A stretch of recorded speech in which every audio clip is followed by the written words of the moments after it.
Well, a little earlier today, I spoke to Ben Jamal. He's director of the Palestine Solidarity Campaign, one of the organisations involved in the march. I started by asking him what he made of this political row. I think it's disgraceful, and I think, what has been going on in the past few weeks, in particular on the part of Suella Braverman and now Rishi Sunak,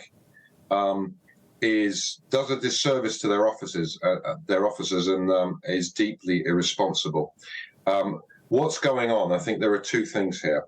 First of all, there's been an attempt from the very beginning of large numbers of people marching, calling for a ceasefire, to delegitimise those protests. We saw Suella Braverman saying that we should treat people carrying the flag of Palestine with suspicion. She's described hundreds of thousands of people marching for a ceasefire as being supportive of Hamas, despite the fact that 76% of the British public support that call.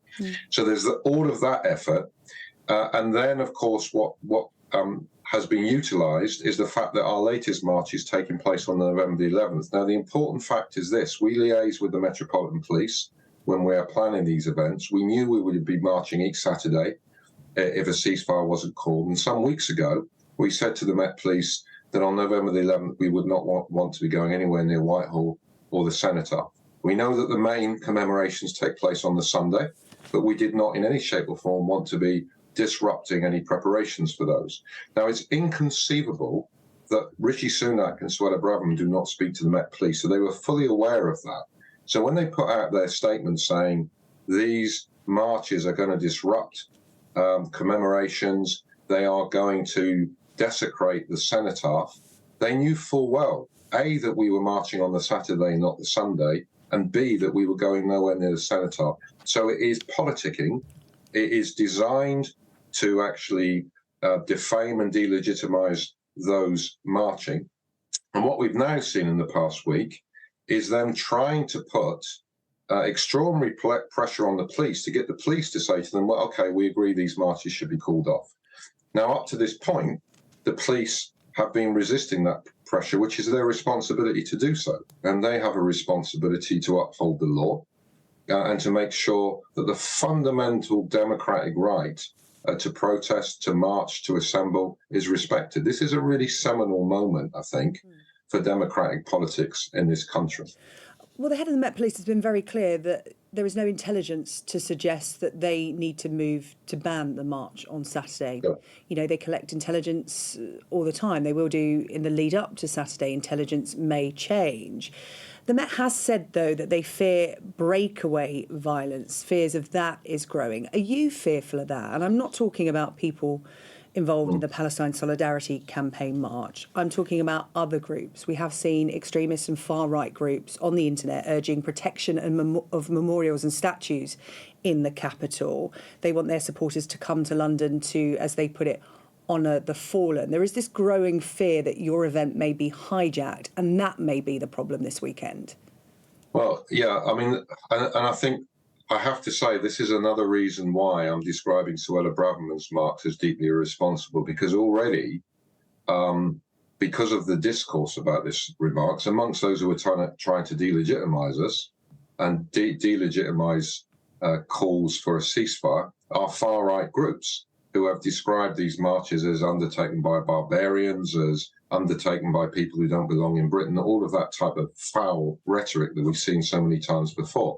Now, Suella Braverman is not, I'm sure, unaware of that. So when she starts to make the remarks she's making, what she's doing is providing cover to people like that.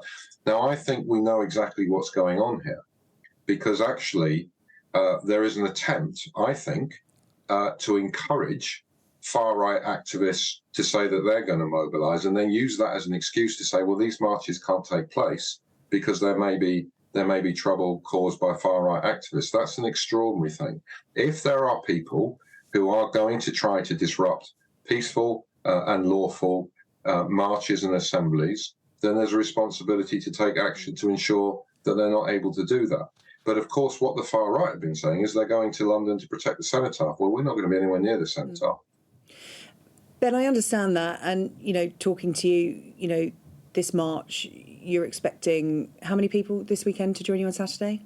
Well, I think we will have hundreds of thousands, but I think also we may now be joined by people who are seeing what's happened, may not have been motivated to march even if they sympathise with the cause, but now see this as a fundamental issue of democratic freedoms and want to assert the right to protest. And there's something else I would say. Part of this sort of narrative that's been created, this false narrative, is that it has always been seen as disrespectful to hold a political protest on the Saturday before Remembrance Sunday.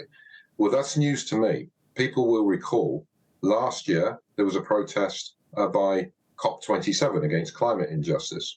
The year before that, there were large protests defending the rights of the Uyghur people being oppressed by the Chinese state. But most significantly, perhaps, in 2018, the 100th anniversary of the Armistice, there was a very large pro-Brexit march in Trafalgar Square, very close to the Cenotaph on the Saturday before Remembrance Sunday.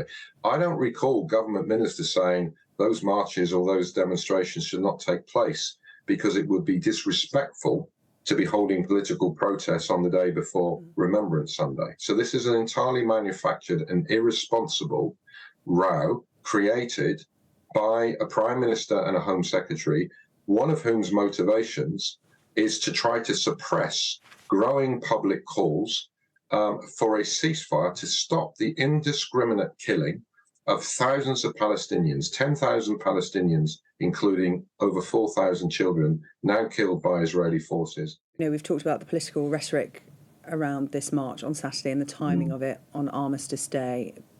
It has been suggested by people it's not appropriate. You've answered that.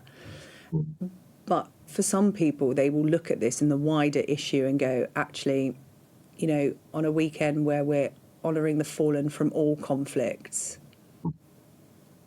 actually, you know, that is why you should be marching this weekend. Is that something you feel when you look at the wider context of this? Well, one of our speakers at our rally in Trafalgar Square last Saturday made a very good point, and he said the idea that it's disrespectful to the dead to protest to stop current killing is an absurd type of logic.